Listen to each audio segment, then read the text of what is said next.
Hello दोस्तों, कैसे हो आप लोग। उम्मीद करता हूँ आप सब लोग बढ़िया होंगे। दोस्तों आज मैं बताने वाला हूँ स्पेसिफिक रिलीफ एक्ट के टॉप मोस्ट इंपॉर्टेंट 100 क्वेश्चन। इसके बारे में मैं आपको लाइन बाय लाइन बताऊंगा और लाइन बाय लाइन में हर क्वेश्चन का मतलब भी बताऊंगा और उसके पीछे जो भी डेफिनेशंस हैं, जो भी उनके मतलब से निकल रहे हैं, वो सब मैं बताऊँगा इस वीडियो में। और इस बात की गारंटी देता हूँ कि आपने ये रिलीफ एक्ट अगर नहीं भी पढ़ा होगा तो आप इस वीडियो को देखने बाद कॉन्फिडेंटली कहेंगे कि मैंने जुडिशियल लेवल तक की तैयारी कर ली है रिलीफ एक्ट के मामले में। बस ये वीडियो को बड़े गौर से देखिएगा और समझ के देखिएगा और चैनल को सब्सक्राइब जरूर कीजिएगा और वीडियो को लाइक जरूर कीजिएगा अगर वीडियो पसंद आए। चलिए शुरू करते हैं।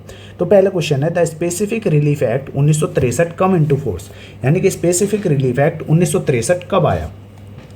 तो ऑप्शन आपके सामने है दोस्तों, ये आप देख सकते हैं। ठीक है, तो इसका मैं सही से आंसर बता दूं, 1 मार्च 1963, यानी ऑप्शन बी 1964 इस दिन को ये फोर्स हुआ था। ओके, अब इसके पीछे की थोड़ी हिस्ट्री जान लेते हैं दोस्तों। पहले ये 1877 था। ठीक है, स्पेसिफिक रिलीफ एक्ट 1877 था। स्पेसिफिक रिलीफ एक्ट को दोस्तों शॉर्ट में मैं बोलूँगा SPR, सॉरी SRA। ठीक है, SRA इसको मैं शॉर्ट में बोलूँगा, तो इसको थोड़ा सा याद रखिएगा। तो ये 1877 में ब्रिटिश टाइम पे ये लागू हुआ था। ओके, तो ये 1877 के बाद ये 1963 में जो है स्पेसिफिक रिलीफ एक्ट जो है वो बाद में लागू हुआ था। कब? 1 मार्च 1964 को। ठीक है, 1963 में पार्लियामेंट में इसको लाया गया। तो फिर उसके बाद जो है पार्लियामेंट से पास कब हुआ, कब लागू हुआ था, ये 1 मार्च 1964 को। और इसी के साथ इसमें 2018 में कुछ मेजर अमेंडमेंट्स हुए थे स्पेसिफिक रिलीफ एक्ट में। ये याद रखिएगा दोस्तों, 1 अक्टूबर 2018 कुछ मेजर अमेंडमेंट्स हुए थे, तो वो याद रखिएगा दोस्तों। और इसी के साथ ये क्यों लागू हुआ था, यानी कि इसकी ज़रूरत क्यों पड़ती है, इसके बारे में हम थोड़ा सा जान लेते हैं दोस्तों। ये एक्ट CPC यानी कि सिविल प्रोसीजर कोड के साथ काम करता है। मतलब अगर कोई पार्टी कॉन्ट्रैक्ट या प्रॉपर्टी डिस्प्यूट में सूट फाइल करती है, ठीक है, कॉन्ट्रैक्ट में या कोई प्रॉपर्टी डिस्प्यूट में कोई सूट फाइल करती है, तो CPC के प्रोसीजर के तहत सूट चलता है, ये तो मालूम है। ठीक है, लेकिन रिलीफ जो होता है, ठीक है, जो रिलीफ है, जो रेमेडी है, वो किसके तहत मिलेगी, वो स्पेसिफिक रिलीफ एक्ट के प्रोविज़न के हिसाब से दी जाती है। जैसे कि मैं आपको कुछ मेजर रिलीफ बताता हूँ, ठीक है, स्पेसिफिक रिलीफ एक्ट में, कि स्पेसिफिक जो कॉन्ट्रैक्ट में अगर मान लो कि कोई कॉन्ट्रैक्ट तोड़ा है, ठीक है, तो कॉन्ट्रैक्ट तोड़ा है, तो कॉन्ट्रैक्ट तोड़ने के बाद अब दोस्तों इसको हम थोड़ा एक एग्जांपल के तौर पे समझते हैं। ठीक है, मान लो कि A ने B को जो है प्लॉट बेचा, ठीक है, अब B जो है वो A से रजिस्ट्री करने को मना कर रहा है।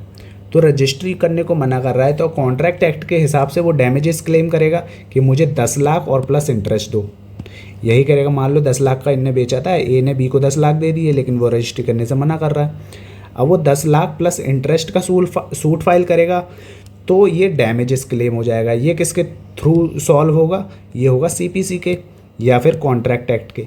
ठीक है, लेकिन वो कहता है कि मुझे ये डैमेजेस नहीं चाहिए, मुझे मेरा प्लॉट चाहिए, जो मैंने इसको जो इनने मेरे को बेचा है, मुझे प्लॉट चाहिए। तो यहाँ पे जो है उसे रिलीफ चाहिए, ना कि डैमेजेस चाहिए। ठीक है, रिलीफ क्या चाहिए उसे, ये चाहिए कि मेरा जो मैंने इसको रुपए दिए हैं, अब ये प्लॉट मुझे बेचे। तो यहाँ पे जो है स्पेसिफिक रिलीफ एक्ट के सेक्शन 10 और 14 के तहत ये जो सूट है वो फाइल होगा। तो यहाँ पे जनरली आप समझिए कि जैसे कि किसी आदमी को रोकना हो, जैसे प्रॉपर्टी पे बिल्डर जो है कब्जा कर रहा हो, उसको रोकना हो, तो इंजंक्शन हम ऑर्डर जो है वो पास होता है स्पेसिफिक रिलीफ एक्ट के। ठीक है, परमानेंट इंजंक्शन जो होता है वो सेक्शन 38 और 41 के तहत जो है वो फाइल होता है।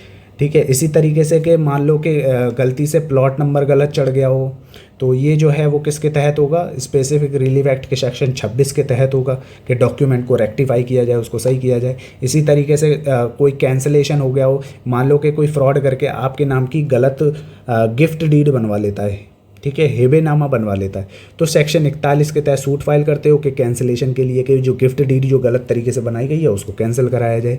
इसी तरीके से एक डिक्लेरेशन केस होता है कि कोई आपके प्रॉपर्टी राइट्स को चैलेंज कर रहा है, ठीक है, तो आप सेक्शन 34 में सूट फाइल करके डिक्लेरेशन मंगवाते हो कि इस प्रॉपर्टी का ऑनर मैं हूँ। ठीक है, तो कोर्ट डिक्री देता है, आपका टाइटल डिक्लेयर हो जाता है। तो इस तरीके से जो रिलीफ होते हैं, जो कि डैमेजेस ना हो के अदर रिलीफ होते हैं जिनकी पूर्ति पैसों से ना हो, ठीक है, उसे पैसे नहीं चाहिए, उसको उसका इंस्ट्रूमेंट ऑफ जो कॉन्ट्रैक्ट इंस्ट्रूमेंट है वो उसे एक्ट में लेकर आने के लिए उसको रिलीफ जो चाहिए वो स्पेसिफिक रिलीफ एक्ट के तहत मिलता है। तो आई होप आपको ये समझ में आ गया होगा कि स्पेसिफिक रिलीफ एक्ट जो है वो किस लिए लागू होता है, ठीक है, मतलब कहाँ लागू होता है और किस लिए ये बनाया गया है। ओके, तो आई होप आपको ये पूरा समझ में आ गया होगा। चलिए बढ़ते हैं क्वेश्चन नंबर 2 की तरफ। तो दोस्तों देखते हैं question number 2, obligation is defined under which section. Obligation किस सेक्शन के तहत जो है वो डिफाइन किया गया है। तो दोस्तों ऑब्लिगेशन किया गया है सेक्शन 2A, यानी कि option A is the correct answer, ठीक है। अब ऑब्लिगेशन होता क्या है दोस्तों, हम समझ लेते हैं। ऑब्लिगेशन माने होता है आज्ञा का पालन करना, ठीक है, कि कोई भी अगर कानून के तहत आपको कोई भी काम करना पड़ रहा है कानून के अंतर्गत, ठीक है, और उसको आपको करना ही पड़ेगा। अगर कानून के अंतर्गत आपको कोई काम करना पड़े तो उसको आपको करना ही पड़ेगा। अगर नहीं करेंगे तब आप जो है कोर्ट से उसको ऑब्लिगेशन यानी कि उसको ऑब्लाइज करवाएंगे, ठीक है। आई होप आपको समझ में आ गया होगा। मान लो कि ए ने बी को जो है प्लॉट बेचा, ठीक है, तो अब ए ने बी को प्लॉट बेचा, उसको रुपए दे दिए। अब बी की जो है वो क्या होगा, एक लॉ के तहत उसको वो एक लॉ के तहत बाइंड हो गया, यानी कि अब उसका कर्तव्य बनता है कि वो बी के ए के नाम रजिस्ट्री करे, ठीक है। बी की जो है रेस्पॉन्सिबिलिटी बनती है, ड्यूटी बनती है कि वो ए के नाम रजिस्ट्री करे, ठीक है। तो वो यानी कि उस चीज़ की पालना करे, ठीक है। तो ये जो है ऑब्लिगेशन कहलाता है। आई होप आपको समझ में आ गया होगा। और अगर वो ऐसा नहीं करता तब जो है कोर्ट उससे ये ऑब्लिगेशन करवाती है। ओके, चलिए बढ़ते क्वेश्चन नंबर 3 की तरफ। अब दोस्तों क्वेश्चन नंबर 3 है, which section define instrument. Instrument किस सेक्शन में डिफाइन है। तो यानी option A is the correct answer. 2B में जो है इंस्ट्रूमेंट डिफाइन है। इंस्ट्रूमेंट का मतलब क्या होता है दोस्तों, हम देखते हैं। इंस्ट्रूमेंट का मतलब ही है वो डॉक्यूमेंट जो कि फोर्सेबल बाई द लॉ, ठीक है, जो कि न्यायालय द्वारा यानी कि कानून द्वारा जिसको लागू कराया जा सके, जिस दस्तावेज को, उसको इंस्ट्रूमेंट बोलते हैं। आई होप आपको समझ में आ गया होगा क्वेश्चन 3 का मतलब क्या है इंस्ट्रूमेंट का, ठीक है। चलिए बढ़ते क्वेश्चन नंबर 4 की तरफ। अब दोस्तों क्वेश्चन नंबर 4 है, the act extend to which country. तो ये तो आपको मालूम है कि जो पूरा एक्ट है वो किस टेरिटरी में जो है लागू होता है, वो होता है इंडियन टेरिटरी में, ठीक है। तो option A is the correct answer. 5th question है, amendment of the specific relief act last occurred in. ठीक है, अमेंडमेंट मैंने बताया था कि स्पेसिफिक रिलीफ एक्ट का जो सबसे लास्ट अमेंडमेंट हुआ था वो कब हुआ था, और is the very important amendment, इसीलिए आपको याद रखना बहुत जरूरी है। मैंने शुरू में बता दिया था कि 2018 1 अक्टूबर 2018 को जो है अमेंडमेंट हुआ था, latest amendment specific relief act में, जिसमें मेजर अमेंडमेंट इसमें इंक्लूड किए गए थे, वो उसकी बात हम आगे करेंगे, ठीक है। चलिए बढ़ते क्वेश्चन नंबर 6 की तरफ। तो क्वेश्चन नंबर 6 देखते हैं कि which section deal with recovery of possession of immovable property. ठीक है, recovery of possession of immovable property के बारे में कौन सा सेक्शन बताता है। देखो, इमूवेबल प्रॉपर्टी के बारे में हम पहले थोड़ा जान लेते हैं कि इमूवेबल प्रॉपर्टी क्या होती है। तो दोस्तों इमूवेबल प्रॉपर्टी होती है जिसको मूव ना कराया जा सके। ठीक है, आप इस तरीके से समझिएगा, जैसे कि आपका घर है, घर को आप एक जगह से उठा के दूसरी जगह चले जाएंगे क्या, नहीं जा सकते ना, तो ये इमूवेबल प्रॉपर्टी है। ठीक है, तो आई होप आपको समझ में आ गया होगा। मूवेबल क्या है, जैसे कि आपकी कार है वो भी एक प्रॉपर्टी है आपकी, ठीक है, और उसको जो है एक जगह से दूसरी जगह ले जा सकते हैं, तो वो मूवेबल प्रॉपर्टी है। ये इमूवेबल प्रॉपर्टी की बात कर रहा है। ठीक है, तो recovery of possession of immovable property किस सेक्शन के तहत होता है, तो सेक्शन 5 के तहत जो है ये recovery of possession of immovable property आता है। अब दोस्तों इसका मतलब क्या है, इसका थोड़ा सा हम बात कर लेते हैं।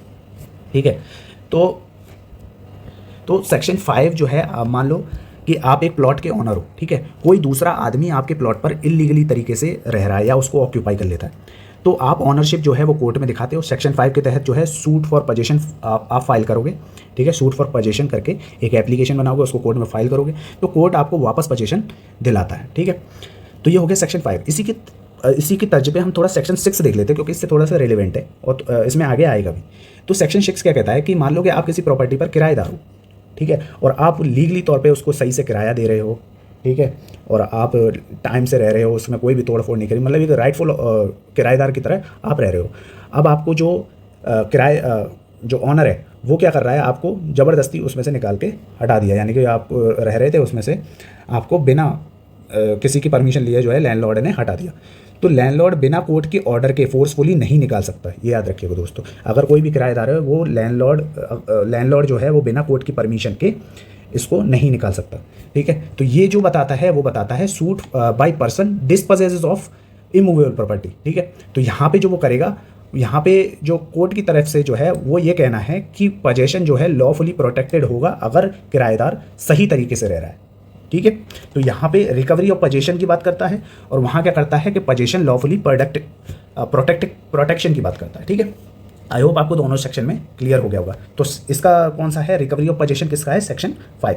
और अगर आपसे पूछे कि डिस्पोजेसेस ऑफ इमूवेबल प्रॉपर्टी यानी कि डिस्पोजेशन, ठीक है, अगर इमूवेबल प्रॉपर्टी से आपको क्या कर रहा है, कोई ज़बरदस्ती हटा रहा है, ठीक है, तो आप क्या कौन सा फाइल करेंगे, सेक्शन 6 फाइल करेंगे। और अगर आपको रिकवरी करनी है किसी पोजेशन की, ठीक है, तो आप कौन सा करेंगे, सेक्शन 5, ठीक है, के तहत एप्लीकेशन लेंगे। आई होप आपको ये समझ में आ गया होगा। चलिए बढ़ते हैं क्वेश्चन नंबर 7 की तरफ। तो क्वेश्चन नंबर 7 है, suit for possession under section 6 must be filled with in, यानी कि सूट फॉर पोजेशन सेक्शन 6 के तहत, ठीक है, कितने महीने के अंदर अंदर फाइल करना ज़रूरी है। ठीक है, तो वैसे तो आंसर इसका 6 मंथ है। अब दोस्तों इसके पीछे की थोड़ी सी हम स्टोरी समझ लेते हैं। जैसे कि मैंने आपको बताया था कि कोई भी आपको मान लो लैंडलॉर्ड जो है किसी किराएदार को ज़बरदस्ती निकाल देता है, तो ज़बरदस्ती नहीं निकाल सकता, उसके लिए कोर्ट की परमिशन चाहिए। तो वो सिर्फ और सिर्फ क्या करेगा कि सेक्शन 6 के तहत जो है वो सूट फाइल करेगा ऑनरशिप के बेस पे, वो सॉरी पोजेशन के बेसिस पर जो है सूट फाइल कर सकता है। ठीक है, 6 महीने के अंदर अंदर। अगर वो 6 महीने के बाहर हो जाती है अगर बात, तो फिर ऑनरशिप के आधार पर जो है उसको क्या करना पड़ेगा, सूट फाइल करना पड़ेगा। जो ऑनरशिप के आधार पे है वो सेक्शन 5 के तहत है और पोजेशन के बेसिस पे जो है वो सेक्शन 6 बताता है हमें। ठीक है, तो सेक्शन 6 जो है, सेक्शन 6 में जो पोजेशन हमें रिकवर करा रहा है वो पोजेशन के आधार पर, और जो सेक्शन 5 है वो हमें ऑनरशिप के आधार पर जो है वो पोजेशन दिलाता है। आई होप आपको दोनों में समझ में आ गया होगा। तो ये 6 मंथ के अंदर अंदर जो है वो सेक्शन 6 के तहत एप्लीकेशन फाइल करनी पड़ती है। आई होप आपको समझ में आ गई होगी बात क्या कहना चाह रहा हूँ। ठीक है, अब नेक्स्ट क्वेश्चन है question number 8, who may be filed A suit under 6। ठीक है, तो 6 के तहत कौन कर सकता है फाइल, जिसे निकाला गया हो, इलीगली तौर पर निकाला गया हो। ठीक है, तो वो 6 महीने के अंदर अंदर क्या करेगा, सेक्शन 6 के तहत एप्लीकेशन फाइल करेगा। अगर वो 6 महीने की टाइम लिमिट क्रॉस हो जाती है तो फिर किसके तहत करेगा, वो उसे सेक्शन 5 के तहत करनी पड़ेगी एप्लीकेशन। आई होप आपको समझ में आ गया होगा। अब नेक्स्ट क्वेश्चन की तरफ बढ़ते हैं, क्वेश्चन नंबर 9 की तरफ। अब दोस्तों क्वेश्चन नंबर 9 की तरफ देखते हैं, declaratory decree is governed by which section.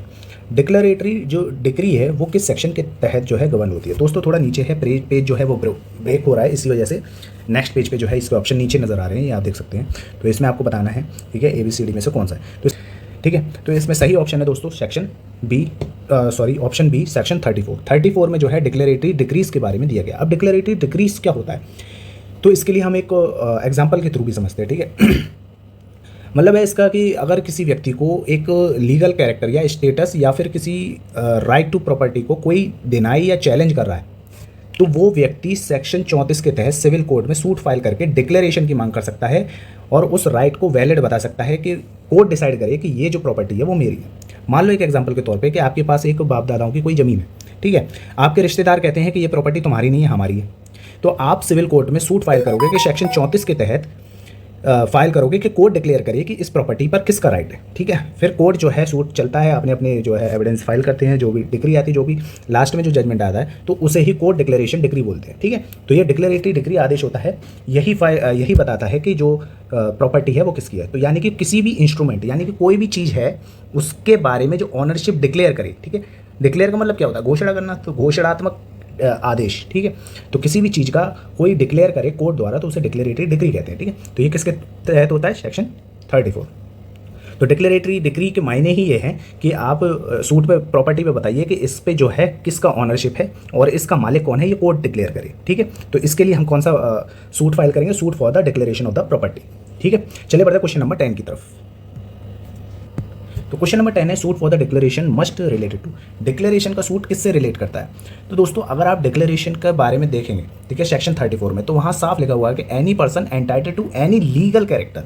ठीक है, यानी कि लीगल कैरेक्टर का आदमी ही उस पर जो पर्सन है उसका अधिकार होगा लीगल कैरेक्टर के लिए। ठीक है, लीगल कैरेक्टर बोले तो क्या, इसको एक एग्जाम्पल के थ्रू समझते हैं कि आप सिर्फ अपने लीगल स्टेटस या प्रॉपर्टी राइट को डिक्लेयर करवाने के लिए ही सूट फाइल कर सकते हो।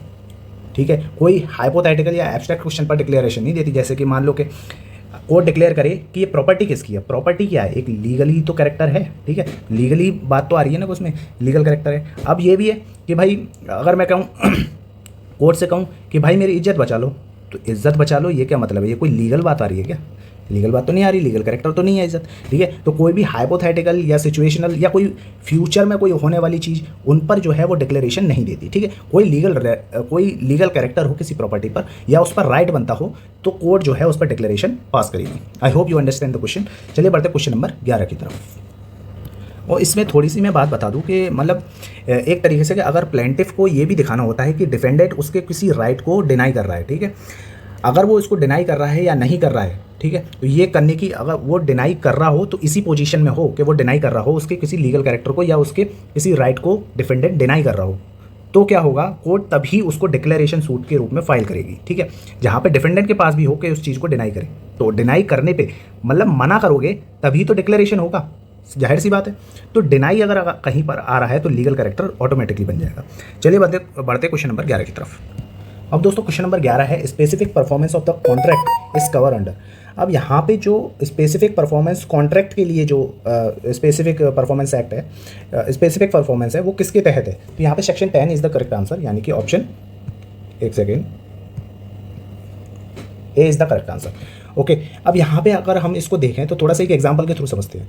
दोस्तों जब भी बात अगर कॉन्ट्रैक्ट की आती है, ठीक है, कॉन्ट्रैक्ट के थ्रू हम कोई भी चीज़ उसको परफॉर्म करवाना चाहते हैं, ठीक है, तो सेक्शन 10 के थ्रू एप्लीकेशन दी जाएगी। अगर उसमें कहीं भी कॉन्ट्रैक्ट आ रहा है, ठीक है, जैसे कि ए ने बी को एक प्लॉट बेचा, ठीक है, और कॉन्ट्रैक्ट किया, यानी कि एक एग्रीमेंट बनवाया, उसमें कॉन्ट्रैक्ट लिखवाया कि 20 लाख जो है मैं आपको दे दूंगा। तो बी ने तो पैसा दे दिया, लेकिन ए जो है प्रॉपर्टी ट्रांसफर करने से अब मना करने लगा, ठीक है। तो बी कोर्ट में सेक्शन 10 के तहत जो है वो suit for performance contract, specific performance of contract जो है फाइल करेगा। अब कोर्ट देखता है कि कॉन्ट्रैक्ट वैलिड है कि नहीं है, यानी कि जो कॉन्ट्रैक्ट किया था वो एकदम सही है कि नहीं है, उसमें कंसीडरेशन जो दोनों पार्टीज़ की हैं वो कंप्लीट है कि नहीं है। कंसीडरेशन किसी भी कॉन्ट्रैक्ट को जब ही वैलिड बोला जाएगा जब उसमें कंसीडरेशन होगी। कंसीडरेशन बोले तो दोस्तों उसकी सहमति दोनों पार्टी की, ठीक है, तो वो कंसीडरेशन दोनों की कंप्लीट है कि नहीं है, और कोई एक्सेप्शन तो नहीं है, ठीक है, कॉन्ट्रैक्ट में जो कि डिक्री पे इफेक्ट डाले।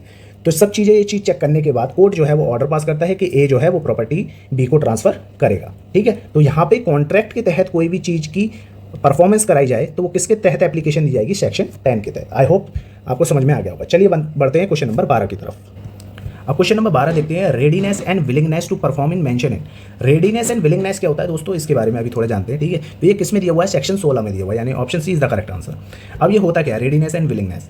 देखो दोस्तों, जब आप कोई स्पेसिफिक परफॉर्मेंस कराने के लिए कोर्ट में सूट फाइल करते हो तो आपको प्रूव करना पड़ेगा कि आप रेडी हो, ठीक है, आप रेडी हो कॉन्ट्रैक्ट पूरी तरह से परफॉर्म करने के लिए, तो यानी कि रेडीनेस, ठीक है। तो यानी कि आप कॉन्ट्रैक्ट की जितनी भी ड्यूटी बनती है वो मैं पूरा जो है उसको परफॉर्म करूंगा, ये कॉन्ट्रैक्ट की ड्यूटी को, तो वो आपको रेडी होने चाहिए, और साथ ही साथ आप विलिंग हो, ठीक है, जो भी उसकी ऑब्लिगेशन है, जो भी उसकी टर्म कंडीशन है उसको पूरा करने के लिए इच्छुक हो, ठीक है, यानी कि उसकी पूरी जो कॉन्ट्रैक्ट की जो भी कंडीशन है उसको मैं पूरा करूँगा, तो रेडीनेस एंड विलिंगनेस, ठीक है।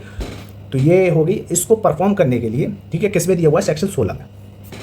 तो अगर प्लेंटिफ रेडी एंड विलिंग नहीं है, मान लो कि किसी कोर्ट में इसको एक एग्जांपल के थ्रू समझते हैं कि ए और बी ने एक कॉन्ट्रैक्ट है कि ए बी को एक प्लॉट बेचेगा 20 लाख में, ठीक है, ए बी को बेचेगा 20 लाख में एक प्लॉट। बी पैसा देकर रेडी है और कोर्ट में प्रूफ भी देता है कि पैसा अवेलेबल था और वो ट्रांसफ़र करने को विलिंग था, यानी कि वो इच्छुक था, मैं पूरी तरीके से तैयार था। तो ए रजिस्ट्री नहीं करता, तो बी सेक्शन 16 के तहत कोर्ट में रेडी एंड विलिंगनेस होने का प्रूफ देकर स्पेसिफिक परफॉर्मेंस की डिग्री की मांग कर सकता है। आई होप आपको समझ में आ गया होगा, ठीक है। यानी कि जो बी है, बी तो क्या कर रहा है, वो पैसे भी दे रहा है, ठीक है, वो रेडी भी है पैसे देने के लिए, ठीक है, और रजिस्ट्री ट्रांसफ़र कराने के लिए भी वो रेडी है, ठीक है, वो विलिंग है, तो उसमें रेडी एंड विलिंगनेस की पूरी ऑब्लिगेशन वो पूरी कर रहा है, तो उसको अधिकार है सेक्शन 16 के तहत जो है सूट फाइल करने का। आई होप आपको समझ में आ गया होगा। चलिए बढ़ते क्वेश्चन नंबर 13 की तरफ। तो क्वेश्चन नंबर 13 है, contract not specifically enforceable is cover under which. तो इसमें दोस्तों ये कहने की कोशिश कर रहा है कि कॉन्ट्रैक्ट की कौन सी टर्म एंड कंडीशन को एनफोर्सेबल नहीं कराया जा सकता, ये किस सेक्शन में है? तो दोस्तों ये है सेक्शन 14 में। इसका मतलब क्या है कि कोई भी कॉन्ट्रैक्ट है उसकी कौन सी ऐसी टर्म कंडीशन है जिसको कोर्ट जो है एनफोर्स नहीं करा सकती। कोर्ट जो है ये अगर कुछ कंडीशंस आती हैं तो कोर्ट सूट फाइल करने से मना कर देगी, ठीक है। आई होप आपको समझ में आ गया होगा। Move ahead to the next question, question number 14। चलिए बढ़ते क्वेश्चन नंबर 14 की तरफ। Section dealing with the partial specific performance. Partial specific performance बोले तो कोई भी कॉन्ट्रैक्ट है, ठीक है, तो इसका वैसे आंसर तो डी है, सेक्शन 15, ठीक है। सेक्शन 15 जो है कुछ पार्शियल माने क्या होता है? पार्शियल माने कि कोई एक चीज़ है, ठीक है, फुल है, मान लो कि एक आलू है तो उसका कुछ पार्शियल यानी कि उसका पार्ट, ठीक है, यानी कि इतना भी पार्ट हो सकता है, हाफ भी हो सकता है, कुछ भी हो सकता है। तो कुछ पार्शियल परफॉर्मेंस करवाना यानी कि कोर्ट से कोई इतना सा हिस्सा मुझे क्या क्या करना है, कोर्ट में एनफोर्सेबल कराना है, तो उसे क्या बोलते हैं, पार्शियल स्पेसिफिक परफॉर्मेंस, ठीक है। यानी कि मुझे पूरे पे नहीं सूट फाइल करना, सूट सिर्फ इस पे फाइल करना है और इसी की जो है मुझे रिलीफ चाहिए, ठीक है, कोर्ट से कि इसी पे जो है मुझे बताइए। तो आई होप यू अंडरस्टैंड, ठीक है। चलिए बढ़ते हैं क्वेश्चन नंबर 15 की तरफ। तो क्वेश्चन नंबर 15 देखते हैं, specific performance is denied when. तो स्पेसिफिक परफॉर्मेंस कब जो है करने से मना कर देगी कोर्ट, परफॉर्म कराने के लिए। तो फ्रॉड हुआ हो, हार्डशिप हो, अनफेयर एडवांटेज हो, तो जाहिर सी बात है कि जब फ्रॉड हुआ होगा तब होगा। हार्डशिप हो, कुछ करने में इम्पॉसिबल लगता हो, जैसे मैंने बताया था कि एक दिन में ब्रिज बना दो, ठीक है। अनफेयर एडवांटेज ले रहा हो, ठीक है, अगर ऐसा कुछ भी चीज़ है उसको डिनाइड करना, ठीक है, तो ये सभी में आता है, यानी कि option D is the correct answer, ठीक है। अगर ये तीनों ही होंगे तो जो है स्पेसिफिक परफॉर्मेंस को डिनाई कर देगी कोर्ट। ओके, चलिए बढ़ते क्वेश्चन नंबर 16 और 16 से जो है इंजंक्शन के बारे में शुरू हो जाता है। अब क्वेश्चन नंबर 16 है, preventive relief is granted by. Preventive relief क्या होता है, यानी कि कोई सुरक्षा देना, ठीक है, किसी चीज़ को सुरक्षा देने के लिए रिलीफ जो है ग्रांटेड किया जाता है, ठीक है। तो ग्रांटेड किसके थ्रू किया जाता है, इंजंक्शन ऑर्डर के तहत। अब ये इंजंक्शन क्या होता है, देखो दोस्तों, इंजंक्शन होते हैं 4 प्रकार के, टेम्परेरी, इंटरलोकेटरी, परपेचुअल और परमानेंट इंजंक्शन। अब इन चारों के बारे में नहीं बताऊंगा, थोड़ा लंबा हो जाएगा, तो ये बस समझ लीजिए कि कोर्ट किसी एक्शन को सूट फाइलिंग के दौरान रोक सकता है। मान लो कि ए और बी हैं, ठीक है, बी जो है ए की प्रॉपर्टी पे इलीगली जो है वो निर्माण कर रहा है, ठीक है, और सूट जो है कोर्ट में फाइल है। तो जब केस चल रहा है कोर्ट में और वो जो है इस पर बिल्डिंग कर रहा है, तो अब क्या करेगा, उसको प्रिवेंटिव करनी पड़ेगी, नहीं करनी पड़ेगी प्रॉपर्टी, तो वो क्या करेगा, कोर्ट में इंजंक्शन की मांग करेगा कि इसको जो है टेम्परेरी रूप से रोक दिया जाए, ठीक है। तो टेम्परेरी रूप से रोक दिया जाए, तो ये सीपीसी के ऑर्डर 39 रूल 1 और 2 में आ जाता है, ठीक है। तो टेम्परेरी रूप से जो है ये जो बिल्डिंग बननी है उसको रोक दिया जाए, तो इसको बोलते हैं टेम्परेरी इंजंक्शन। ऐसे होता है परमानेंट इंजंक्शन। परमानेंट इंजंक्शन भी हम साथ में ही फाइल कर देते हैं, ओके।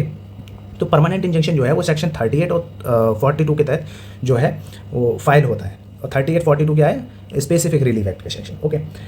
तो परमानेंट इंजंक्शन में मतलब ये होता है कि इसको परमानेंट रूप से जो है रोक दिया जाए। तो ये कब होता है, ये लास्ट में जो है ऑर्डर जब पूरा जजमेंट आ जाता है तो परमानेंट इंजंक्शन पास कर दिया जाता है, जिसके फेवर में डिक्री होती है, ठीक है। और टेम्परेरी क्या होता है, टेम्परेरी होता है कि जब तक सूट चल रहा है तब तक उसको रोक दिया जाए, ठीक है। चलिए बढ़ते क्वेश्चन नंबर 17 की तरफ। अब यहाँ क्वेश्चन नंबर 17 देखते हैं कि which section deal with refusal of injunction. तो इंजंक्शन को हटाने के लिए, जो मैंने अभी बताया था कि इंजंक्शन ऑर्डर होते हैं उनको मना करने के लिए कौन सा सेक्शन के तहत हमें एप्लीकेशन देनी होती है, तो वो हो जाता है सेक्शन 41, यानी option C is the correct answer. अब इसमें होता क्या है दोस्तों, देखो इसमें जो है कोर्ट देखती है कि जो प्लेंटिफ है, प्लेंटिफ नहीं तो मांगी होगी कि भाई इसको रोक दिया जाए। अब ये कब इस चीज़ को रोकेगी, जब प्लेंटिफ जो है इसके सबूत पेश करेगा, ठीक है। अगर प्लेंटिफ खुद ही गलत साबित हो रहा हो तो ये इंजंक्शन रिफ्यूज़ हो जाएगा, ठीक है। इक्विटी एंड फेयरनेस का कोई वायलेशन हो रहा हो, ठीक है। प्लेंटिफ डैमेजेस से सेटिस्फाई हो सकता है, ठीक है, यानी कि जो डैमेज हो रहा है उसको डैमेज ना हो रहा हो, ठीक है, उसकी जगह उसे फ़ायदा हो रहा हो, ऐसा जो है जो डिफेंडेंट है वो प्रूफ कर दे। तो इसके तहत ये कुछ पॉइंट्स हैं, ठीक है, कि पब्लिक इंटरेस्ट के अगेंस्ट हो जाएगा कि अगर मैं ये इंजंक्शन ऑर्डर पास कर दूंगा, तो इसके जो कुछ पॉइंट्स हैं इसके तहत अगर डिफेंडेंट प्रूफ कर दे तो जो इंजंक्शन ऑर्डर है वो रिफ्यूज़ हो जाता है। I hope you understand. तो ये किसके थ्रू होता है, section 41 of the specific relief है। I hope you understand. Move ahead to the next question, question number 18। तो क्वेश्चन नंबर 18 है, permanent injunction can be granted under which section. तो दोस्तों अभी मैंने बता चुका हूँ कि सेक्शन 38 के तहत जो है परमानेंट इंजंक्शन की एप्लीकेशन दी जाती है। तो परमानेंट इंजंक्शन मैंने बताया है कि परमानेंट रूप से रोक लगाना। तो रोक जैसे कि बिल्डर को परमानेंटली रोकना कि वो आपके प्लॉट पर कंस्ट्रक्शन ना करे। दूसरा हो सकता है कि सेलर को स्टॉप करना कि वो प्रॉपर्टी दोबारा ना बेच दे। तीसरा हो सकता है कि नेबर को प्रिवेंट करना कि वो बाउंड्री वॉल तोड़ ना दे। तो ये कुछ पॉइंट्स हैं जिसके तहत हम जो है परमानेंट इंजंक्शन की एप्लीकेशन फाइल करते हैं under section 38। I hope you got the answer. तो इसमें एक चीज़ और याद रखनी है दोस्तों कि सेक्शन 38 के थ्रू तो है, ठीक है। अगर ऑप्शन आ रहा है आपके आगे के 38 और -42 करके, तो ऑप्शन वही वाला सेलेक्ट कीजिएगा, ठीक है। अगर 38 ओनली दिया है, 38 या 42 दिए हुए हैं अलग अलग, तो 38 को चूज़ कीजिएगा, क्योंकि परमानेंट इंजंक्शन जो है वो 38 में स्पेसिफिकली ज़्यादा आता है। चलिए बढ़ते क्वेश्चन नंबर 19 की तरफ। अब यहाँ क्वेश्चन नंबर 19 है, इंजंक्शन में बी रिफ्यूज्ड। अब क्वेश्चन नंबर 19 है, इंजंक्शन में बी रिफ्यूज। इंजंक्शन कब जो है मना करा जा सकता है, ठीक है। तो डैमेजेस सफिशिएंट हो, नो कॉन्ट्रैक्ट, इलीगल ऑब्जेक्ट हो। तो जाहिर सी बात है आपको, तो दोस्तों यहाँ पे जाहिर सी बात है कि डैमेज जो है वो सफिशिएंट हो, ठीक है, यानी कि डैमेज दिख रहा हो, कोई कॉन्ट्रैक्ट ना हुआ हो, इलीगल ऑब्जेक्ट हो, यानी कि option D is the correct answer. जब ये सब चीज़ें होंगी तो इंजंक्शन ऑर्डर जो है वो मना कर दिया जाएगा कोर्ट के तहत, ठीक है। तो आई hope you got the answer. चलिए बढ़ते क्वेश्चन नंबर 20 की तरफ। और दोस्तों थोड़ा ये मैं बता दूं कि इंजंक्शन ऑर्डर रिफ्यूज़ करने के लिए मैं पहले ही बता चुका हूँ कि सेक्शन 41, ठीक है, of the specific relief act, SPA के सेक्शन 41 के तहत जो है वो इंजंक्शन ऑर्डर रिफ्यूज़ किया जाता है। तो ये सारे पॉइंट जो है इसमें लाई कर रहे हैं, ठीक है। चलिए बढ़ते क्वेश्चन नंबर 20 की तरफ। Temporary injunction are governed by, temporary injunction किसके तहत है? देखो दोस्तों, मैं पहले ही बता चुका हूँ कि परमानेंट इंजंक्शन और परपेचुअल इंजंक्शन ये जो है वो स्पेसिफिक रिलीफ एक्ट में आते हैं, ठीक है, परमानेंट और परपेचुअल। और टेम्परेरी इंजंक्शन जो है वो आता है सीपीसी यानी सिविल प्रोसीजर कोड के ऑर्डर 39 रूल 1-2, ठीक है, 1 और 2 के तहत जो है वो टेम्परेरी इंजंक्शन गवर्न किया जाता है। टेम्परेरी इंजंक्शन यानी टेम्परेरी रूप से जब तक केस चल रहा है तब तक जो है उस पर उसके निर्माण पर रोक लगा दी जाए, तो ये होता है temporary injunction. I hope you got the answer. अब दोस्तों इसमें एक आपको कन्फ्यूज़न होगा कि ये चीज़ तो स्टे भी कहलाती है, ठीक है, ये चीज़ स्टे भी तो कहलाती है। तो दोस्तों आप गलत हैं, ये स्टे नहीं कहलाता है, ठीक है। स्टे अलग होता है, टेम्परेरी इंजंक्शन अलग होता है। स्टे के बारे में मैं अभी आगे बताऊंगा, ठीक है। तो टेम्परेरी इंजंक्शन क्या होता है आपको समझ में आ गया होगा। चलिए बढ़ते क्वेश्चन नंबर 21 की तरफ। अब यहाँ दोस्तों क्वेश्चन नंबर 21 है section for the cancellation of instrument. Instrument के कैंसिलेशन के लिए कौन सा सेक्शन है? तो दोस्तों इसका आंसर है 31, ठीक है, यानी option C is the correct answer. Cancellation of instrument दोस्तों आपको समझ में आता है कि इंस्ट्रूमेंट का मतलब है डॉक्यूमेंट, डॉक्यूमेंट को कैंसिलेशन कराना, ठीक है, यानी कि कोई अगर बैनामा हो गया उसका कैंसिलेशन कराना है, ठीक है, फ्रॉड तरीके से, तो किसके तहत एप्लीकेशन फाइल होगी? Section 31, cancellation of instrument.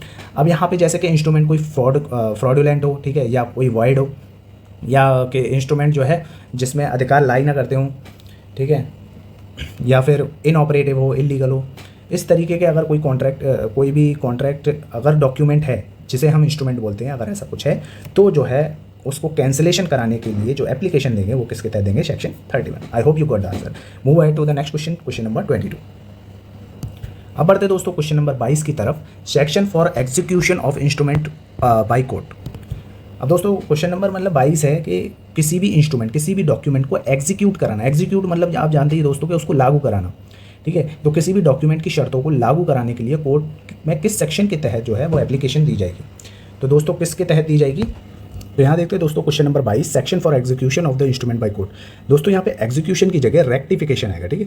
तो रेक्टिफाइड इंस्ट्रूमेंट ये हटा दीजिएगा, यहाँ पे लिख दिया रेक्टिफाई। रेक्टिफाई मतलब होता है उसको सही करना, यानी इंस्ट्रूमेंट को सही करने के लिए कोर्ट में किस सेक्शन के तहत एप्लीकेशन देते हैं? तो यहाँ पे ऑप्शन है बी, यानी 26, सेक्शन 26 के तहत इंस्ट्रूमेंट को सही करने के लिए जो है वो एप्लीकेशन दी जाती है। मान लीजिए कि बेनामी में कोई आपकी खतौनी की जो खेत नंबर है वो कुछ अलग हो गया है, ठीक है, कुछ गलत डल गया है, तो आप उस इंस्ट्रूमेंट को रेक्टिफिकेशन के लिए यानी उस इंस्ट्रूमेंट को सही करने के लिए कोर्ट में जो है वो 26 के तहत एप्लीकेशन देंगे। कोर्ट डिक्री पास करेगा, उसके बाद आपकी जो है इंस्ट्रूमेंट जो है जो बेनामा है उसमें खतौनी सही कर दी जाएगी, उसके बाद इंटरनेट वगैरह पे चढ़ा दिया जाएगा। आई hope you got the answer. चलिए बढ़ते क्वेश्चन नंबर 23 की तरफ।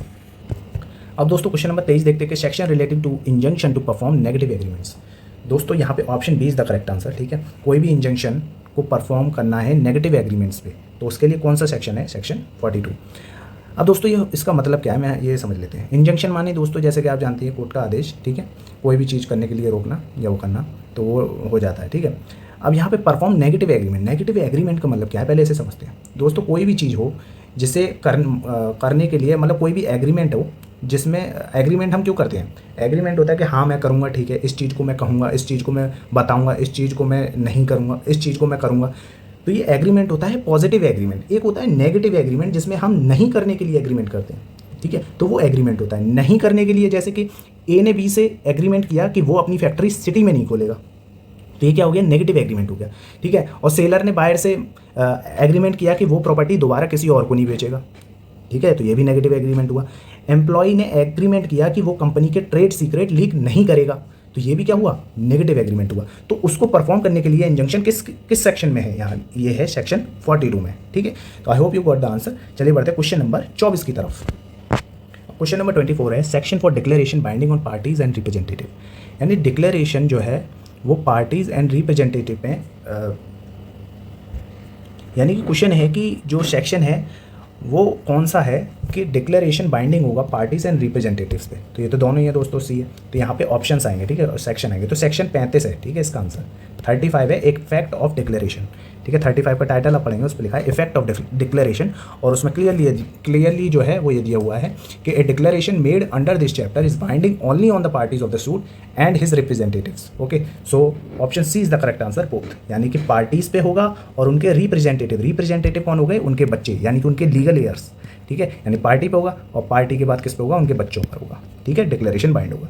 चलिए बढ़ते क्वेश्चन नंबर 25 की तरफ। Section for power to award compensation, तो दोस्तों ये दिया हुआ है सेक्शन 21 में। अब इसका मतलब समझते हैं कि ये क्या है, पावर टू अवॉर्ड कंपनसेशन। कोई प्रॉपर्टी पे मतलब मान लो कि कोई सूट चल रहा है, ठीक है, अब जो डिग्री पास होगी वो किस पे होगी कि भाई लैंड किसकी है किसकी नहीं है, ये होगी, ठीक है। इसके अलावे वो कंपनसेशन की भी मांग कर सकता है, ये ठीक है, ये पावर है उसमें, ठीक है। तो यानी कि जो कोर्ट है सिर्फ प्रॉपर्टी या काम देने का ऑर्डर नहीं देगी, बल्कि पैसे का भी ऑर्डर देगी अगर ज़रूरत हो। जैसे कि एक प्रैक्टिकल एग्जांपल के थ्रू देखते हैं कि ए ने बी को प्लॉट बेचने का कॉन्ट्रैक्ट किया, ठीक है, तो बी ने पैसा दिया पर ए प्रॉपर्टी ट्रांसफ़र नहीं कर रहा। बी ने पैसा दे दिया है लेकिन ए प्रॉपर्टी ट्रांसफ़र नहीं कर रहा है, तो उस टाइम पे उस पर पैसा नहीं है, वो नहीं दे पा रहा, ठीक है, वो सॉरी ट्रांसफ़र नहीं कर पा रहा, मान लो किसी वजह से ट्रांसफ़र नहीं कर रहा, और उसने जो है 5 साल खींच दिए उसको ट्रांसफ़र करने के लिए, तो उस डिले और इनकन्वीनियंस के लिए एक्स्ट्रा कंपनसेशन जो है ए वो बी से मांग सकता है, ठीक है, उसके तर्ज पर। तो ये अवार्ड कंपनसेशन जो है वो अलग से ले सकता है वो, ठीक है। तो ये किसके तहत है, सेक्शन 21 के तहत। तो आई होप आपको ये समझ में आ गया होगा। चलिए बढ़ते हैं नेक्स्ट क्वेश्चन की तरफ, क्वेश्चन नंबर 26। अब दोस्तों question number 26, limitation for suit under section 6। Section 6 जो है हमने पढ़ा था डिस्पोजेशन ऑफ द प्रॉपर्टी, ठीक है, disposition from the immovable property, यानी कि अगर कोई भी इलीगल तरीके से आपको घर से बाहर निकालता है तो आप पोजीशन के बेसिस पर जो है वो सूट फाइल कर सकते हैं, आपको दोबारा पोजीशन मिलेगा, ये सेक्शन 6 कहता था। तो इस जैसे ही आपको डिस्पोजेस कर देता है, यानी कि आपको घर से बाहर निकालता है, ठीक है, लैंडलॉर्ड जो है वो घर से बाहर निकाल देता है, तो आपको कितना टाइम लिमिट मिलेगा कि सूट को फाइल कर सकें, ठीक है। तो विद इन द 6 मंथ आपको जो है सूट फाइल करना पड़ेगा डिस्पोजेशन के और ये जो टाइम लिमिट है वो डिस्पोजेशन के बाद से शुरू हो जाएगी, ठीक है, यानी कि जिस दिन डिस्पोजेशन किया होगा उसी के बाद वहाँ से लेके 6 मंथ तक जो है लिमिटेशन रहेगी, उसके बाद जो है वो बार्ड हो जाएगी। आई hope you got the answer. चलिए बढ़ते क्वेश्चन नंबर 27 की तरफ। अब यहाँ पे question number 27, jurisdiction of the court under SRA. SRA के तहत जो ज्यूरिडिक्शन है वो किस में आता है, डिस्ट्रिक्ट कोर्ट में। डिस्ट्रिक्ट कोर्ट में तो है ही है भाई, वो उसकी क्या बात है, फैमिली कोर्ट, सिविल कोर्ट, ठीक है। तो ये जो एसआरए के जो तहत है मामला किस में दर्ज होता है, वो सिविल के मामले में एसआरए यूज़ होता है, ठीक है। तो जो क्षेत्राधिकार है वो किस में है, सिविल कोर्ट में होता है। I hope you got the answer. चलिए बढ़ते क्वेश्चन नंबर 28 की तरफ। अब क्वेश्चन नंबर 28 देखते हैं, discretion of the court to grant specific relief is under. Discretion of the court होता क्या है दोस्तों, वैसे तो इसका आंसर जो है वो है सेक्शन 20, ठीक है, section 20 is the correct answer, discretion power of the court. तो ये होती क्या है दोस्तों, डिस्क्रिशन होती है कि कोर्ट की अपनी शक्ति, ठीक है, कोर्ट अपनी मर्जी से कोई भी कॉन्ट्रैक्ट को, अब वो चाहे वैलिड कंडीशन पे हो, कोर्ट अपनी डिस्क्रिशनरी पावर का यूज़ करके उस कॉन्ट्रैक्ट को वॉइड भी करार दे सकता है, सब चीज़ें दे सकता है, वो डिस्क्रिशनरी पावर है, ठीक है। तो discretion power of the court किसके तहत मिलती है, तो सेक्शन 20 के तहत जो है वो मिलती है। I hope you got the answer. अब लेकिन इसमें एक चीज़ और है, वो थोड़ा समझना ज़रूरी है। देखो, स्पेसिफिक परफॉर्मेंस का ऑर्डर देना कोर्ट का डिस्क्रिशन है, मतलब कोर्ट मजबूर नहीं है कि सिर्फ बिकॉज कॉन्ट्रैक्ट वैलिड है तो ऑर्डर दे दे, नहीं, ऐसा नहीं होगा।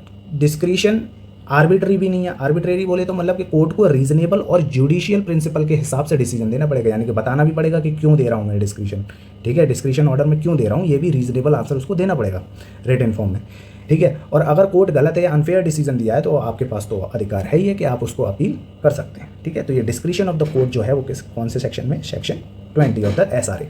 चलिए बढ़ते क्वेश्चन नंबर 29 की तरफ। Personal bars to relief exist under. तो दोस्तों ये किस में है, सेक्शन 16, ठीक है, यानी option B is the correct answer. अब पर्सनल बार टू रिलीफ जो है इसका मतलब क्या है दोस्तों, इसका मतलब ये है कि मान लो कि स्पेसिफिक परफॉर्मेंस का ऑर्डर हर किसी को नहीं मिलेगा, कुछ लोगों के लिए कोर्ट एनफोर्स नहीं करेगी, तो वो लोग कौन हैं, ठीक है, कुछ लोगों के लिए ये जो है वो एनफोर्स नहीं करेगी कोर्ट, तो मतलब वो कब जो केसेस होंगे जहाँ पे रिलीफ नहीं मिल सकता, ठीक है। तो मान लो कि अगर आप कॉन्ट्रैक्ट को तोड़ते हो, ठीक है, कॉन्ट्रैक्ट को तोड़ते हो तो बी जो है वो जो अपोजिट पार्टी है वो कंपनसेशन रिलीफ का और मांगती है, ठीक है। मैंने उन्हें कॉन्ट्रैक्ट तोड़ा है साहब, तो मुझे इसका कंपनसेशन भी दिलाएं। तो ऐसे नहीं है, वो कंपनसेशन का और डिमांड नहीं कर सकता, तो वो रिलीफ कोर्ट नहीं दे सकती पर्सनल बार पर, ठीक है। ये आपका पर्सनल बार है। दूसरा अगर हम देखें तो दूसरा ये है कि मान लो कि आप कॉन्ट्रैक्ट की जो कंडीशन है वो खुद ही फुलफिल नहीं कर रहे हो और फिर उसके बाद रिलीफ मांग रहे हो, तो वो भी जो है उस पर रिलीफ कोर्ट नहीं देगी। जैसे मान लो कि आपने एक प्रॉपर्टी खरीदी, उस पर आपने 20 लाख दे दी और 20 लाख कह रहे हैं कि आप बाद में देंगे और आप उससे रजिस्ट्री कराने की मांग कर रहे हैं, तो सीधी सी बात है कि आपने कॉन्ट्रैक्ट में लिखा है कि 20 लाख मैं बाद में दे दूंगा और रजिस्ट्री कर दूंगा, तो पहले 20 लाख दो तो सही, आपने कॉन्ट्रैक्ट को फुलफिल नहीं किया तो आप जो है उसका रिलीफ नहीं मांग सकते कोर्ट से। तो that is to be the personal bar to relief. यानी कि इसमें मतलब एक तरीके से यही दिखाना है कि प्लेंटिफ को कि वो रेडी और विलिंग है। मैंने आपको पहले बताया था कि किसी भी कॉन्ट्रैक्ट को जब भी कोर्ट देखेगी जब उसमें जो प्लेंटिफ है वो रेडी एंड विलिंग हो, ठीक है, उस अमाउंट को पे करने के लिए, तभी जो है वो कॉन्ट्रैक्ट की टर्म एंड कंडीशन को एक आदमी पूरा करेगा ना करेगा। जब पूरा एक आदमी उसको कर दे रहा है और फिर उसके बाद रिलीफ मांग रहा है, तभी तो उस चीज़ को एनफोर्स किया जाएगा। तो पर्सनल बार पर नहीं दिया जाएगा। जैसे मान लो कि 20 लाख दिए, फिर कह रहा है कि 20 लाख मैं बाद में दूंगा, आप उसको कर दो, ये कॉन्ट्रैक्ट में लिख दिया। तो ये चीज़ तो आपने term and condition ready and willingness तो दिखाई नहीं, रेडी एंड विलिंगनेस नहीं दिखाई, तो ये आपका पर्सनल बार है कि आप पर्सनल बार पे लेकर आ रहे हैं। यहाँ पे जो है कॉन्ट्रैक्ट की कंडीशन तो नहीं है कि साहब मैं पर्सनल रूप से कह रहा हूँ मैं 20 लाख उसको दे दूंगा, तो ये चीज़ तो नहीं चलती कॉन्ट्रैक्ट में, ठीक है। तो यहाँ पे section 16 is the correct section में दिया है और पर्सनल बार एंड रिलीफ आपको समझ में आ गया, पर्सनल बार टू रिलीफ। चलिए बढ़ते क्वेश्चन नंबर 30 की तरफ। क्वेश्चन नंबर 30 कहता है relief is not granted when contract is, relief कब नहीं दी जाएगी, जब कॉन्ट्रैक्ट क्या हो, इलीगल हो। जाहिर सी बात है, हाँ बिल्कुल इलीगल है तो कॉन्ट्रैक्ट जो है वो क्या है, पूरी तरीके से वॉइड है, तो वहाँ पे जो है रिलीफ कोर्ट नहीं देगी। वैलिड होगा तो फिर रिलीफ तो मिलेगी। वॉइडेबल मतलब होता है कि हो भी सकता है नहीं भी हो सकता, तो हो जाएगा तो रिलीफ हो जाएगी ना, तो यहाँ पे तो कोई पॉसिबिलिटी बन रही नहीं है, यहाँ पे 100% पॉसिबिलिटी बन रही है इलीगल की। एनफोर्सेबल होगा तो भी रिलीफ मिल जाएगी, लेकिन इलीगल होगा तो रिलीफ नहीं मिलेगी। ओके, चलिए बढ़ते क्वेश्चन नंबर 31 की तरफ। तो दोस्तों बढ़ते क्वेश्चन नंबर 31 की तरफ। सेक्शन फॉर सब्स्टिट्यूटेड परफॉर्मेंस, ये किस में दिया हुआ है दोस्तों? इसका सही आंसर है 20A, option B is the correct answer. अब ये होता क्या है, देखो तो सब्स्टिट्यूटेड परफॉर्मेंस है क्या कि अगर कोई पार्टी अपनी ऑब्लिगेशन कॉन्ट्रैक्ट के तहत पूरा नहीं करती तो कोर्ट या प्लेंटिफ को ये राइट है कि वो कॉन्ट्रैक्ट के टर्म्स को कंप्लीट करने के लिए कोई सब्स्टिट्यूशन परसेंट या कुछ मेंस माने होता है, मतलब कि कोई अपने इच्छा अनुसार कोई ऐसा काम करे कि उस कॉन्ट्रैक्ट को पूरा कर ले, ठीक है, कंप्लीट करने के लिए। जैसे कि मैं एक प्रैक्टिकल एग्जांपल के थ्रू बताता हूँ कि ए ने बी से एग्रीमेंट किया कि वो एक स्पेसिफिक मशीन डिलीवर करेगा। ए डिलीवर नहीं करता, एक एग्रीमेंट कर लिया, ठीक है, और फिर ए जो है वो डिलीवर नहीं करता, तो बी किसी और सप्लायर से मशीन परचेस करके सब्स्टिट्यूटेड परफॉर्मेंस कर सकता है और एक्सेस कॉस्ट को ए से क्लेम कर सकता है। यानी कि कहने का मतलब ये हुआ कि ए ने बी से एग्रीमेंट किया था कि वो 1 महीने के अंदर अंदर इसे डिलीवर कर दे। अब 1 महीने के अंदर अंदर वो डिलीवर नहीं करता मान लो, ठीक है, तो उसे 1 महीने के अंदर अंदर डिलीवर नहीं करता, उसे नुकसान हो रहा है, तो वो क्या करेगा कि वो जो दूसरी कोई पार्टी है उससे खरीद लेता है और वो मान लो कि ये 20 रुपये का दे रहा है, ये 22 रुपये का दे रहा है, तो जो एक्सेस अमाउंट लग रहा है वो एग्रीमेंट के तहत जो एक्सेस 2 रुपये लग रहे हैं, मेरे 2 रुपये का क्लेम मैं कंपनसेशन का किस पे कर सकता हूँ, वो इस पे कर सकता हूँ, ठीक है, ये सूट फाइल में कर सकता हूँ। तो इसे बोलते हैं सब्स्टिट्यूटेड परफॉर्मेंस, यानी कि अपना जो मेरा कोई नुकसान ना हो, तो इसके लिए मैंने एग्रीमेंट के परफॉर्मेंस का एक सब्स्टिट्यूशन ढूंढा, ठीक है, सब्स्टिट्यूशन ढूंढा जिसको मैंने परफॉर्म करवाया और इसकी जो गलती थी उसका कंपनसेशन मैंने जो है जो ये मेरे एक्स्ट्रा अमाउंट ले रहा था वो कौन पे करेगा, ये पे करेगा, ठीक है, वो एक्स्ट्रा टाइम जो मेरा नुकसान हो रहा था वो कौन पे करेगा, ये पे करेगा। तो मैंने अपने किसी भी एग्रीमेंट को फुलफिल करने के लिए कि मेरा नुकसान ना हो, इसीलिए मैंने एक सब्स्टिट्यूशन ढूंढा और सब्स्टिट्यूशन की जो एक्स्ट्रा अमाउंट है वो पे कौन करेगा, जो पहला वाला है। I hope you got the answer, ठीक है। चलिए बढ़ते क्वेश्चन नंबर 32। तो यहाँ पे क्वेश्चन नंबर 32 है section for contract with penalty और लिक्विडेशन डैमेजेस। तो ये किस में दिया हुआ है, तो ये दोस्तों दिया है सेक्शन 23, ठीक है, ऑफ द SRA। तो इसका मतलब क्या है, देखो इसके कहने का थोड़ा सा टेक्निकल है, इसको थोड़ा समझने की कोशिश कीजिएगा। देखिए कोई भी मैं एक एग्जांपल के थ्रू समझाता हूँ कि ए ने बी को प्लॉट बेचने के लिए कॉन्ट्रैक्ट लिया, ठीक है, कॉन्ट्रैक्ट में लिखा है ए अगर प्रॉपर्टी ट्रांसफ़र नहीं करेगा तो बी को 1 लाख रुपये देना होगा, ठीक है, ए और बी हैं, ठीक है। ए अगर प्रॉपर्टी बी को नहीं देगा तो ए को 1 लाख रुपए देना पड़ेगा, ऐसा कॉन्ट्रैक्ट में लिखा हुआ है, ठीक है। 3 महीने बाद इनमें डील हुई कि 3 महीने के अंदर अंदर अगर इन्होंने मुझे प्रॉपर्टी ट्रांसफ़र नहीं की, मैंने पैसे दे दिए हैं इनको, लेकिन अगर इन्होंने प्रॉपर्टी ट्रांसफ़र नहीं की तो इन्हें 1 लाख रुपये देना पड़ेगा, जितनी भी हो अमाउंट, ठीक है। तो इस तरीके से, और ये कंडीशन क्यों रखी गई थी कि इस कॉन्ट्रैक्ट को वैलिड बनाने के लिए, यानी कि ये कॉन्ट्रैक्ट मेरा पूरा हो जाए, इसीलिए ही तो मैंने ये कंडीशन रखी थी, ठीक है। इसीलिए तो मैंने ये बैरियर रखा था, ताकि अगर वो नहीं करेगा तो मुझे फालतू का 1 लाख रुपये देना पड़ेगा, ठीक है। तो यहाँ पे कोर्ट ये देखेगी कि जो 1 लाख रुपये हम दे रहे हैं, एक्स्ट्रा दे रहे हैं, ठीक है, मान लो कि 3 महीने बाद ये मना करता है कि मैं नहीं दे रहा, मैं 1 लाख रुपये दे रहा हूँ, कॉन्ट्रैक्ट जो है वो छोड़ दो, कॉन्ट्रैक्ट की बात भूल जाओ, 1 लाख रुपये ले लो जो तुमने दिया है। अब बी जो है वो कोर्ट के पास जाता है कि सर ये 1 लाख रुपये मुझे दे रहा है, ऐसा ऐसा कॉन्ट्रैक्ट हुआ है, ठीक है, जबकि हमने प्रॉपर्टी बेचने की बात हुई थी, ठीक है। तो बी जो है, बी क्या करेगा, बी जो है 1 लाख रुपये देकर, वो सॉरी, ए जो है वो 1 लाख रुपये देकर छूटने की कोशिश करेगा, लेकिन बी जो है वो जाएगा कोर्ट में कहेगा कि जज साहब यहाँ पे जो है मेरा कॉन्ट्रैक्ट का इंटेंशन जो था वो प्रॉपर्टी लेने का था, ना कि 1 लाख रुपये लेने का। तो यहाँ पे जो इंटेंशन है, ठीक है, तो वो पेनल्टी जो लगाई गई थी वो कॉन्ट्रैक्ट को वैलिडेशन लगाने के लिए लगाई थी, यानी कॉन्ट्रैक्ट को फोर्स कराने के लिए, ठीक है, लिक्विडेशन डैमेजेस के लिए नहीं की गई थी, ठीक है। पेनल्टी जो लगाई गई थी, लिक्विडेशन माने होता है पैसा, ठीक है, पैसे का कोई डैमेज हो रहा हो, तो पैसे को डैमेज करने के लिए नहीं, मैंने प्रॉपर्टी खरीदने के लिए लगाई, प्रॉपर्टी खरीदने के लिए ये बैरियर लगाया था। तो कोर्ट जो है वो ये इंटेंशन देखेगी कि जो 1 लाख रुपये है, ठीक है, ये बैरियर जो है कॉन्ट्रैक्ट को फोर्स कराने के लिए ही लगाया गया था कि नहीं लगाया गया था। अगर फोर्स कराने के लिए लगाया गया है तो ए को ज़बरदस्ती कोर्ट जो है वो बी को ट्रांसफ़र कराएगी प्रॉपर्टी, ठीक है। और अगर ए ये प्रूफ कर दे कि 1 लाख रुपए जो है ये बैरियर लगाने के लिए, कॉन्ट्रैक्ट को फोर्स कराने के लिए नहीं लगाया था, ये ऐसे ही लगा दिया था इन्होंने 1 लाख रुपए एक्स्ट्रा कमाने के लिए, इनकी इंटेंशन इतनी थी भी नहीं खरीदने के लिए। आई होप यू समझ गए आप कि मैं क्या समझाना चाह रहा हूँ, ठीक है। तो वो पेनल्टी एंड लिक्विडेशन कॉन्ट्रैक्ट में क्यों लगाई जाती है, ठीक है, तो उसमें देखेगा कि इंटेंशन क्या है। बड़े टेक्निकल टर्म्स होते हैं दोस्तों, यही चीज़ जो है आगे जाके लैंडमार्क जजमेंट बनते हैं, ठीक है, इसी तरीके की टेक्निकलिटीज़। चलिए बढ़ते हैं क्वेश्चन नंबर 33 की तरफ। तो दोस्तों अब बात करते हैं क्वेश्चन नंबर 33। तो दोस्तों 33 में section relating to specific performance in case of trust से रिलेटेड कौन सा सेक्शन है, तो दोस्तों इनमें से कोई नहीं है, थोड़ा सा मिसप्रिंट हो गया है। सेक्शन 11 जो है वो performance of the contract in case of the trust, ठीक है, के बारे में बताता है, यानी कि ट्रस्ट से रिलेटेड कोई केस हो उसमें अगर स्पेसिफिक परफॉर्मेंस चाहिए हो तो वो सेक्शन 11 में मिलेगा। ओके, चलिए बढ़ते हैं क्वेश्चन नंबर 34। अब दोस्तों बात करते हैं question number 34, section for enforcement against company. अगर कंपनी के अगेंस्ट कोई एनफोर्समेंट कराना हो स्पेसिफिक परफॉर्मेंस, तो उससे रिलेटेड जो आर्टिकल है वो होगा, सेक्शन है, तो वो है सेक्शन 90। ओके, इसमें दोस्तों थोड़ा मिस प्रिंट हो गया है तो इस पर ध्यान न दीजिए। सेक्शन 90 जो है वो कंपनी से रिलेटेड जितने भी स्पेसिफिक परफॉर्मेंस है उसके बारे में बात करती है। तो ये डायरेक्टली आपको कहीं भी स्पेसिफिक रिलीफ एक्ट में नहीं मिलेगा, ये उसके अंदर जाकर आपको मिलेगा। तो सेक्शन 19 में जब आप खोलेंगे तो खोलने के बाद आपको इसमें जो लास्ट लाइन है वो दी हुई है, that the company has accepted the contract and communicated such acceptance to the other party to the contract, यानी कि कंपनी से रिलेटेड जितने भी एनफोर्समेंट होंगे वो सेक्शन 19 के थ्रू होंगे। ओके, चलिए बढ़ते हैं क्वेश्चन नंबर 35।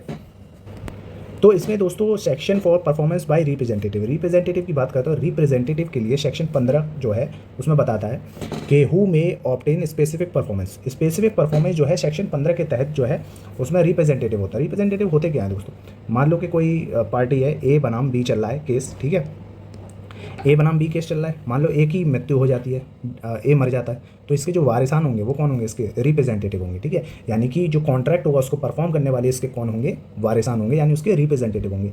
तो ये कौन बताता है, ये सेक्शन 15 बताता है, ठीक है। चलिए बढ़ते क्वेश्चन नंबर 36। अब क्वेश्चन नंबर 36 है section dealing with possession of movable property. Movable property यानी कि कोई कार हो गया, मान लो कोई कार हो गई या कोई सोना हो गया, उसको पाने के लिए, उसकी रिकवरी के लिए कौन सा सेक्शन है, तो वो है सेक्शन 7, ठीक है, ऑप्शन इज द करेक्ट। तो इसके लिए कौन सा है कि सेक्शन 7 हमें बताता है recovery of the specific movable property, ठीक है, कि एक पर्सन को अधिकार है, ठीक है, कोई भी मूवेबल प्रॉपर्टी को रिकवर करने का according to the manner of CPC, यानी कि सिविल प्रोसीजर कोड के मैनर में जो प्रोवाइड किए गए हैं रिकवरी के लिए जो है सेक्शन 30 ऑर्डर 37 के थ्रू केस फाइल होता है, ठीक है, लेकिन इसमें सेक्शन 7 के तहत जो है वो रिलीफ मिलता है मूवेबल प्रॉपर्टी के लिए। आई होप यू अंडरस्टैंड। चलिए बढ़ते हैं नेक्स्ट क्वेश्चन की तरफ, क्वेश्चन नंबर 37। तो क्वेश्चन नंबर 37 है दोस्तों, enforcement of contract in writing is covered under. दोस्तों ऐसा क्वेश्चन जो है ये थोड़ा सा मिसप्रिंट हो गई है चीज़ें, तो ये राइटिंग कवर्ड नहीं है। एनफोर्समेंट ऑफ द कॉन्ट्रैक्ट किसमें, ठीक है, स्पेसिफिक परफॉर्मेंस के लिए कॉन्ट्रैक्ट एनफोर्सेबल जो होगा तो वो अंडर सेक्शन 10 होगा, ठीक है। तो इसमें जो है वो सेक्शन 10 के तहत जो है जो भी स्पेसिफिक परफॉर्मेंस है उसमें कॉन्ट्रैक्ट को एनफोर्स किया जाएगा। जैसे कि इमूवेबल प्रॉपर्टी है, मान लो कि ए ने बी को प्लॉट खरीदने का रिटन कॉन्ट्रैक्ट किया हो, फिर बी बाद में प्रॉपर्टी किसी और को बेचने लग गया, ठीक है। तो पैसे देकर तो लॉस पूरा नहीं होगा कि मान लो वो कह रहा होगा मैं उसको वापस कर दूंगा पैसे, तो पैसे करना तो जो है पैसे वापस करना तो लॉस पूरा नहीं होगा। तो जो ज़मीन है वो ज़मीन ही उसको ट्रांसफ़र करनी पड़ेगी, ठीक है। तो एनफोर्समेंट ऑफ द कॉन्ट्रैक्ट ही करना पड़ेगा, यहाँ पे डैमेजेस जो हुआ है वो आप वापस नहीं कर सकते, ठीक है। तो ये चीज़ बताती है सेक्शन 10, ठीक है। तो केस कौन कौन से होंगे, तो ये थोड़ा सा केस आप जान लीजिए कि इमूवेबल प्रॉपर्टी पे होगा, ठीक है। मूवेबल प्रॉपर्टी पे हो गया जैसे कि तो ए ने भी कोई एक एंटीक पेंटिंग बेचने का कॉन्ट्रैक्ट किया है, ठीक है, और फिर बाद में भी उसको देता नहीं है, कॉन्ट्रैक्ट कर लेता है, पैसे ले लेता है। तो कोर्ट कहेगी कि पेंटिंग जो है वो यूनिक है, पैसे से लॉस पूरा नहीं होगा, स्पेसिफिक परफॉर्मेंस आपको एनफोर्स करना पड़ेगा कॉन्ट्रैक्ट का। तो इस तरीके से कुछ चीज़ें हैं जो एनफोर्स करा ही जाएंगी, उसके पैसे से जो डैमेजेस से है वो क्लेम पूरा नहीं कर सकते आप, ठीक है। तो under section 10 the enforcement of the contract. चलिए बढ़ते क्वेश्चन नंबर 30। तो what is not covered by the specific relief act. Specific relief act में क्या कवर नहीं है, डैमेजेस, डिक्लेरेशन, रिकवरी, इंजंक्शन। तो ये तो आपको मालूम है, डिक्लेरेशन है, रिकवरी है, इंजंक्शन है, मैं पहले बता चुका हूँ। इसमें डैमेजेस की कोई भी बात नहीं होती स्पेसिफिक रिलीफ एक्ट में। That's why the option A is the correct answer. Okay, चलिए बढ़ते क्वेश्चन नंबर 39। 39 क्या कहता है, section for the rescission of contract. तो रेसिशन ऑफ कॉन्ट्रैक्ट क्या होता है, रेसिशन ऑफ कॉन्ट्रैक्ट मतलब होता है कि कॉन्ट्रैक्ट का रद्दीकरण, यानी कि उसको कैंसिल करना, ठीक है। तो इसको एक याद रखिए, कैंसिल करना। तो कॉन्ट्रैक्ट को कब कैंसिल कर सकते हैं, तो कॉन्ट्रैक्ट को जब तो कैंसिल कर सकते हैं जब कॉन्ट्रैक्ट इलीगल हो, वॉइडेबल हो, फ्रॉड तरीके से किया गया हो, मिस रिप्रेजेंटेटिव हो, ठीक है, या कोर्शन हो। तो इसी आधार पे तो कॉन्ट्रैक्ट जो है वो कैंसिल होगा, ठीक है। तो ये कौन सा सेक्शन बताता है, सेक्शन 27।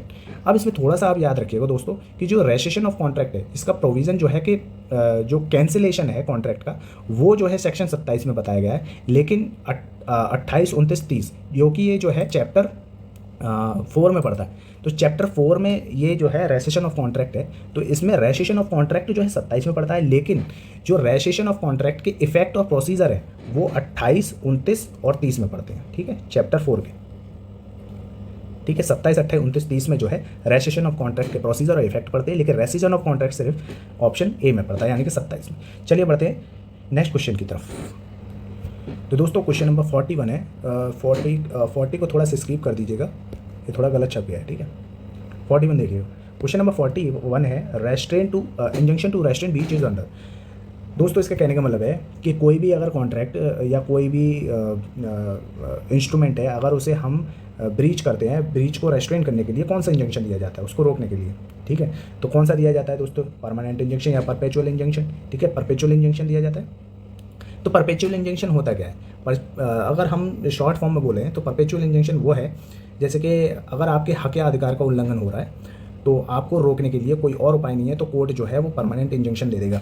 देखो परपेचुअल इंजंक्शन और परमानेंट इंजंक्शन एक ही बात है, ठीक है। तो यानी कि option A is the correct answer, injunction किसी ब्रीच होने से रोकने के लिए, ठीक है। तो option A is the correct answer. तो थोड़ा सा दोस्तों ट्रिकी क्वेश्चन है ये, थोड़ा सा बस समझिएगा, इस वर्ड में छुपा हुआ है। ब्रीच माने तोड़ना, उल्लंघन करना, रेस्ट्रेन माने रोकना। ब्रीच उल्लंघन को रोकने के लिए इंजंक्शन जो दिया जाता है कौन सा है, तो 38 इज़ द करेक्ट आंसर, ठीक है। चलो बढ़ते हैं नेक्स्ट क्वेश्चन की तरफ। 42, injunction is not granted. Injunction कब नहीं दिया जाएगा, जब डैमेजेस एडुकेट हो, कोई कॉन्ट्रैक्ट ना हुआ हो, नॉट अगेंस्ट लॉ हो, या ऑल। सीधी बात है कि देखो यहाँ पे अगर कोई कॉन्ट्रैक्ट नहीं हुआ है तो क्या वो इंजंक्शन देगा, भाई कोई कॉन्ट्रैक्ट ही नहीं हुआ, उसका वायलेशन ही नहीं हुआ, तो इंजंक्शन देने की ज़रूरत क्या है, अगेंस्ट द लॉ देगा, नहीं देगा, ठीक है। यानी कि ऑप्शन सी, बी। और डैमेजेस एडिक्वेट हुए, डैमेजेस का कोई पता ही नहीं है, मतलब वो एक तरीके से छुपा हुए हैं, मतलब कहने का मतलब है कि डैमेजेस जो है वो उसको दर्शा नहीं पा रहा है, तब इंजंक्शन दे पाएगा, नहीं दे पाएगा। तो इसमें क्या हो जाएगा, ABCD, यानी कि ऑल इसमें करेक्ट आंसर है। चलिए बढ़ते हैं 43 की तरफ। The final authority of grant specific performance. Final authority कौन कर सकता है स्पेसिफिक परफॉर्मेंस को ग्रांट, तो दोस्तों देखो यहाँ पे अगर सिविल कोर्ट में सबसे पहले मामला तो ये सिविल का ही है, ठीक है। स्पेसिफिक परफॉर्मेंस जो है सिविल के ही मामले, तो सिविल में आएगा, सिविल डिग्री करेगा, डिग्री की जो है अपील हो जाएगी, कहाँ पे हो जाएगी, हाई कोर्ट में, हाई कोर्ट के बाद जो है वो सुप्रीम कोर्ट में सेकंड अपील।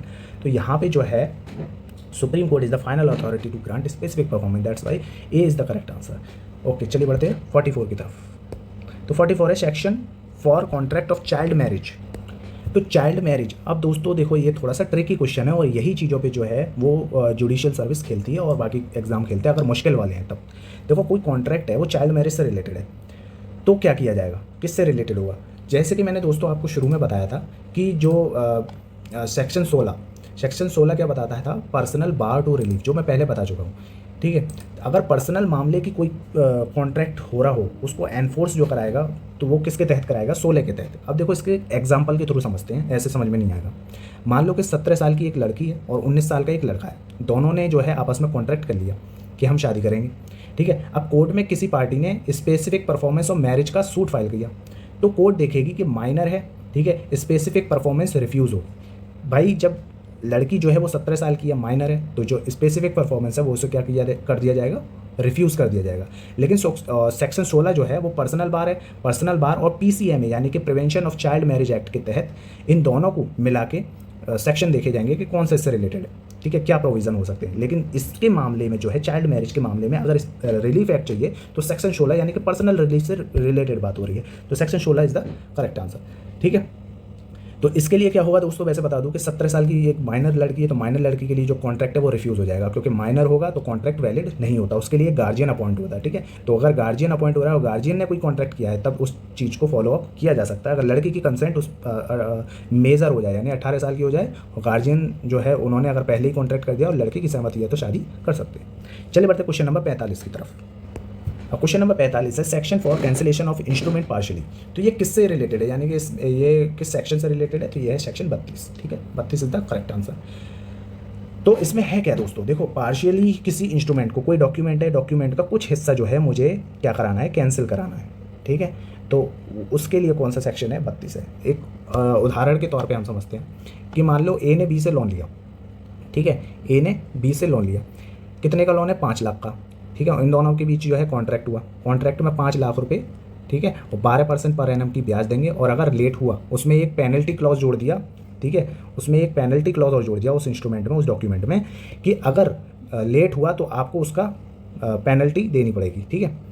अब क्या हुआ कि वो लेट हो गया तो उस पर पेनल्टी जोड़ेगा, तो क्या करेगा वो बंदा करेगा क्या? वो जाएगा कहाँ पे? कोर्ट में जाके फाइल करेगा। अब कोर्ट को अगर सही लगता है कि वो मनमाने तरीके से पेनल्टी वसूल रहा है या कोई इलीगल या अनफेयर तरीके से जो है पेनल्टी ले रहा है, तो कोर्ट उस चीज़ को, उस पेनल्टी को कैंसिल कर देगी, ठीक है।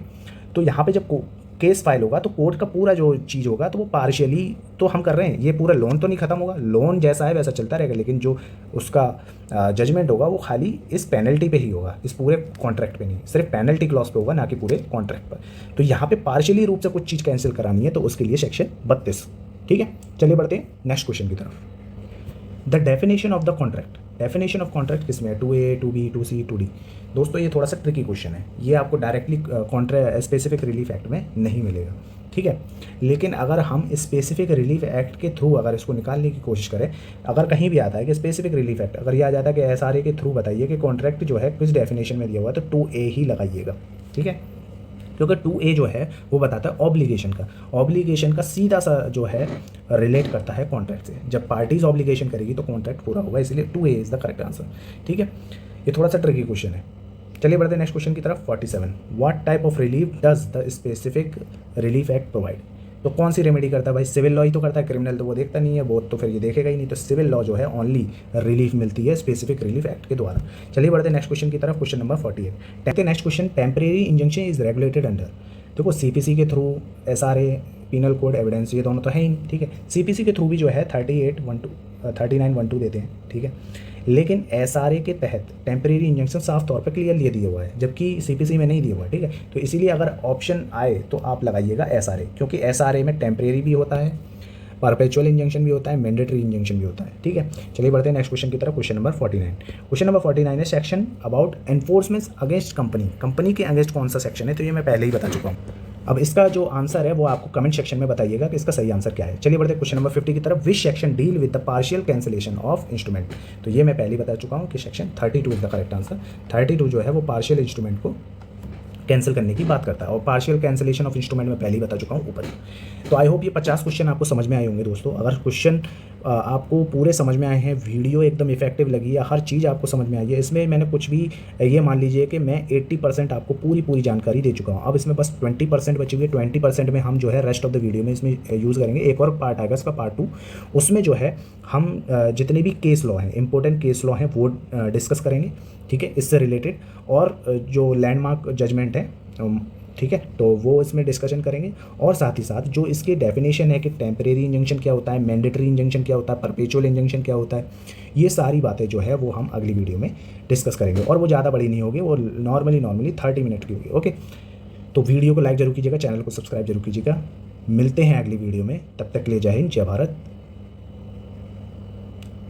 Sayonara and bye.